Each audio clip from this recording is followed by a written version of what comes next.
Bienvenue à tous, je suis ravie de vous retrouver pour cette nouvelle vidéo dans laquelle je vais aborder la méditation aujourd'hui. Alors, méditer, c'est vrai que j'en parle beaucoup lorsque les personnes viennent me voir. Ça les effraie un petit peu, ce terme, ça effraie beaucoup de monde, méditation. Certains me disent que c'est trop chiant, donc d'autres me disent que c'est pas pour eux, d'autres me disent que c'est impossible. Enfin, j'ai plusieurs retours. Pourtant, aujourd'hui, j'insiste sur cette vidéo. Pourquoi? Parce qu'aujourd'hui, c'est nécessaire, c'est même urgent en fait de pouvoir faire ce travail sur soi. Pourquoi? Parce qu'il y a urgence un peu par rapport à tout ce qu'on vit aujourd'hui. Alors, je vais vous expliquer pourquoi c'est urgent de méditer, pourquoi c'est important et pourquoi je vous invite effectivement à le pratiquer le plus souvent possible.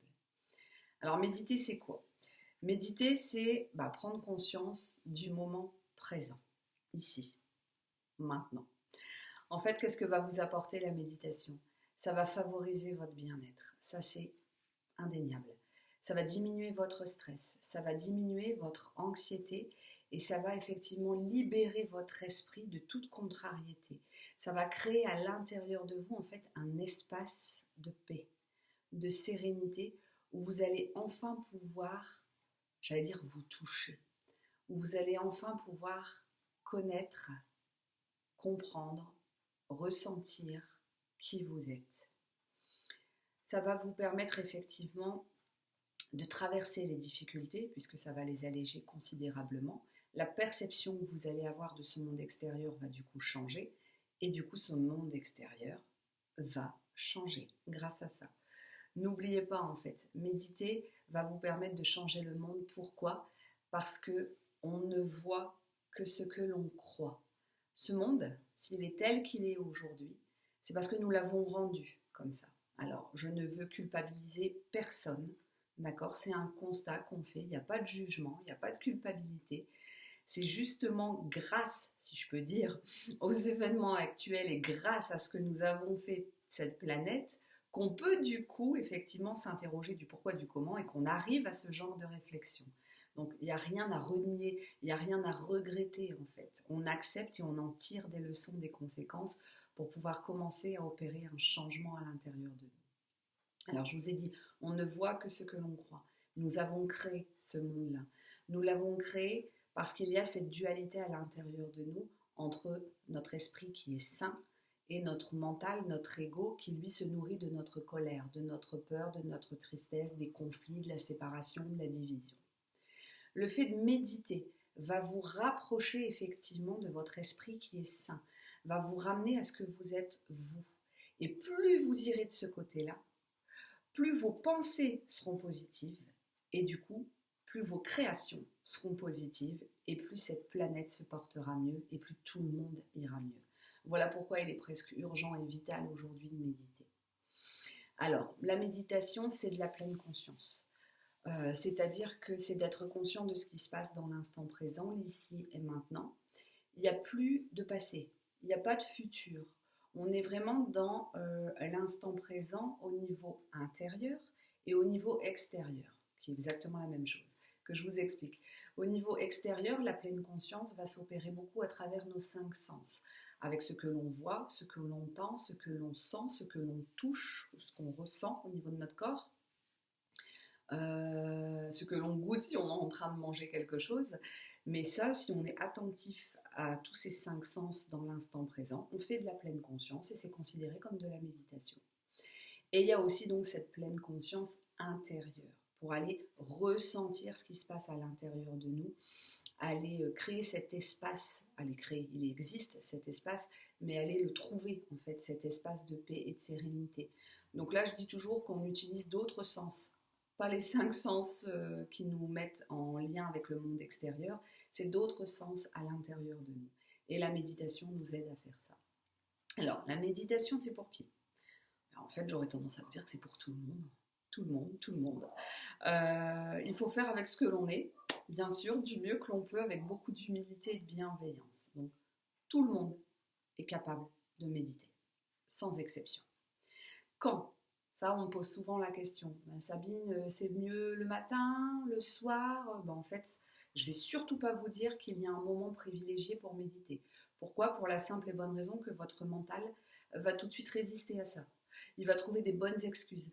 Il va trouver des bons prétextes pour ne surtout pas méditer quand moi je l'ai décidé. Donc en fait, j'ai rien à vous imposer. Vous méditez quand vous voulez. Matin, midi, soir, en pleine nuit. Cet apaisement et cette sérénité que ça va vous apporter, de toute façon, va vous permettre en pleine nuit de retrouver peut-être un sommeil sain et réparateur. Donc pourquoi pas en pleine nuit aussi. Mais il n'y a vraiment pas de moment idéal pour méditer. Combien de temps? Là aussi, il n'y a pas de durée précise. Ça peut être 2 minutes, 10 minutes, 15 minutes, 20 minutes, 1 heure. Enfin, il n'y a vraiment pas de temps nécessaire pour pouvoir aller trouver cet espace intérieur. Certains y arrivent très rapidement, puis d'autres un peu plus longtemps, mais en fait, il y a même des jours où c'est plus facile, ou des jours où c'est plus compliqué. Ça dépend de tout ce qui peut se passer autour de nous, dans notre vie, ce que l'on crée. Et voilà, il y a plein de stimuli extérieurs qui font qu'à certains moments, c'est plus facile et on va pouvoir méditer une demi-heure, et à d'autres moments, au bout de 5 minutes, ça va être tout, quoi. Mais il n'y a même pas d'échec ou de réussite de toute façon. Acceptez ce qui est, c'est tout. Et la durée, on s'en fout. Vraiment, ça c'est important. Ce qui va être plus essentiel, c'est la régularité à laquelle vous allez pratiquer. Plus c'est quelque chose que vous allez inclure dans votre quotidien, plus ça va devenir vital. Une habitude comme le lavage de dents, le brossage de dents, ou le fait de se coiffer ou de s'habiller le matin, et plus effectivement ça va être quelque chose de pérenne sur le temps et d'efficace du coup. Où méditer? J'aurais tendance à vous dire, oui, dans un endroit calme, où vous êtes bien, en sécurité, où vous vous sentez en sécurité. Mais au final, en fait, on peut méditer n'importe où, aussi bien dans une trame de métro, dans un bus, au bureau, à la maison, peu importe. Tous les stimuli extérieurs que vous allez pouvoir avoir, que ce soit dans une rame de métro, dans un bus ou les enfants à la maison, finalement vont vous permettre de travailler cette pleine conscience et de méditer. Donc il n'y a pas d'endroit idéal en fait. Tout est parfaitement parfait. Ça c'est important de le souligner. Avec quel matériel? Là, pareil, on s'en fout, j'aurais tendance à vous dire. Certains vont vous parler de Zafu, c'est bien en soi, c'est très bien, puisque Zafu, c'est un coussin de méditation ou des bancs de méditation. Pourquoi? Parce que ça nous permet de garder le dos droit, en fait, et de pouvoir nous aligner avec cet axe qui est la Kundalini, au niveau de la colonne vertébrale, au niveau du corps physique. La Kundalini, c'est un axe énergétique à travers lequel toutes les énergies passent. Et lorsqu'on est en méditation et que l'on est le dos bien droit, en position humble, on facilite effectivement toutes ces circulations d'énergie, et ça favorise effectivement ce travail de recherche de paix intérieure et d'apaisement en fait, puisque les énergies diffusent bien, il n'y a pas de bouchon, il y a une bonne circulation, et du coup c'est apaisant.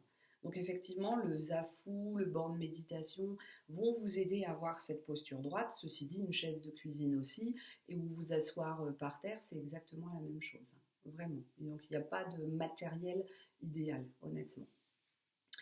Ensuite, ce qui va être important en fait, c'est de ne rien attendre d'une méditation. Il faut s'asseoir, tout simplement. Avec ou sans musique, on s'en fout. Avec ou sans parole, on s'en fout aussi en fait. Peu importe. N'attendez rien. Asseyez-vous et observez. Observez sans analyser. Il va être impossible de faire le vide. Je dis toujours, on n'est pas des moines bouddhistes en train de prier en haut de l'Himalaya. Donc, on est des bons Européens, des bons Occidentaux, et qu'est-ce qu'on fait? Nous, on pense, surtout avec le mental. Ce qui fait que ces pensées, elles ne vont pas s'arrêter. Je vous demande simplement, en fait, c'est de ne pas les analyser, de ne pas les comprendre, de ne pas les mentaliser, de ne pas vous arrêter dessus, de les décortiquer. Non, vous avez conscience qu'elles sont là, et puis vous les laissez passer, et puis vous, chaque instant, chaque seconde, vous acceptez tout ce qui se passe à l'intérieur de votre tête, de votre corps, à l'extérieur, sans poser de jugement, sans interpréter. Donc ce vide dont vous pouvez parfois entendre, au niveau des méditations je parle, il est impossible à avoir en fait ce vide-là. Enfin impossible, je vous dirais que non. On finira par l'atteindre, ça c'est clair, mais c'est pas l'objectif premier sur lequel vous devez vous baser. Parce que si vous mettez un objectif à une méditation, vous êtes sûr de le rater. Donc n'attendez rien. Voilà, acceptez tout ce qu'il y a. Et puis c'est de ressentir ce moment de paix, de sérénité qui s'installe à l'intérieur de vous. Et du coup, vous allez voir, il va s'installer à l'extérieur de vous. Autre chose aussi, ça ne va pas vous couper du monde, puisque je vous dis qu'en travaillant sur vous, vous allez agir sur le monde extérieur. Donc c'est certainement pas une technique qui va vous couper des autres. Non, bien au contraire. Ça va vous permettre de vous enrichir au niveau de l'extérieur. C'est important de le signaler. Autre chose, le silence complet, non plus. C'est impossible. Il y aura toujours une mouche qui va voler, il y aura toujours le bruit d'un camion qui va passer, il y aura toujours un enfant qui va crier, il y aura toujours votre téléphone qui va sonner, il y aura toujours quelque chose de toute façon qui va venir perturber un peu ce moment en fait. Moi je vous invite à l'accueillir, cette perturbation, et à laisser faire. Voilà, tout simplement. Quant à atteindre ce nirvana, cet éveil en fait, pareil, ne cherchez pas à atteindre ce nirvana. Vraiment, plus vous attendez quelque chose, plus l'information que vous envoyez à l'univers, c'est que vous ne l'avez pas, puisque vous l'attendez. Donc en fait, vous recevrez « Ah non, on ne l'a pas ». Donc vous ne l'aurez jamais. D'accord? Donc n'attendez rien et comme ça, vous vous ouvrez au champ de tous les possibles. Et vous êtes capable de recevoir du coup tout. En n'attendant rien, on reçoit tout. Donc ça, c'est vraiment, la méditation est quelque chose qui va vous apporter ça. Et je vous invite du coup à la pratiquer. Je vous invite vraiment à vous poser même 5 minutes tous les jours pour pouvoir atteindre cet esprit sain à l'intérieur de vous, cet espace sacré de calme, de paix, de sérénité à l'intérieur de vous. Et plus vous allez nourrir cet espace, plus vous allez faire de ce monde cette sérénité et cette paix. Je vous ai déjà dit, hein, ça commence par vous. Tout ce qui se passe ici sur la planète, surtout en ce moment, ça vient de nous. Donc plus vous irez chercher la paix intérieure, plus vous la répandrez à l'extérieur. C'est pour ça qu'aujourd'hui, je pense qu'il n'y a rien de plus nécessaire que de méditer. C'est vraiment un moment urgent, vraiment. Un moment qui va vous permettre de changer le monde, j'aurais tendance à vous dire. Voilà. J'espère que j'ai été claire. J'espère qu'à travers cette pratique, vous n'allez pas nourrir de la souffrance puisque vous allez aller rechercher du bien-être. Il est inutile de rajouter de la souffrance à la souffrance. Dans nos jugements, dans nos peurs, dans nos colères, dans notre culpabilité, on ne fait que rajouter de la souffrance à de la souffrance. Je pense qu'il y en a déjà beaucoup, beaucoup trop sur cette planète, même si quand je dis beaucoup trop, c'est un jugement. Mais du coup, on arrête d'y penser et on va rechercher ces moments de paix et de sérénité. Voilà pourquoi la méditation est importante. Peu importe le support, encore une fois, il y a plein d'outils sur Internet. Et puis il y a le silence. Enfin, silence qui ne sera jamais un silence réellement. Mais il y a ce que nous sommes, ce qu'il y a autour. Et puis ça suffit pour méditer. Le terrain est riche, en fait, intérieur-extérieur. Donc lancez-vous vraiment. Allez goûter à ça chaque jour et vous verrez que les choses vont se mettre à changer à l'intérieur et à l'extérieur. Voilà, j'espère avoir été claire. Je vous embrasse bien fort et j'espère vous retrouver pour d'autres vidéos. À bientôt, au revoir.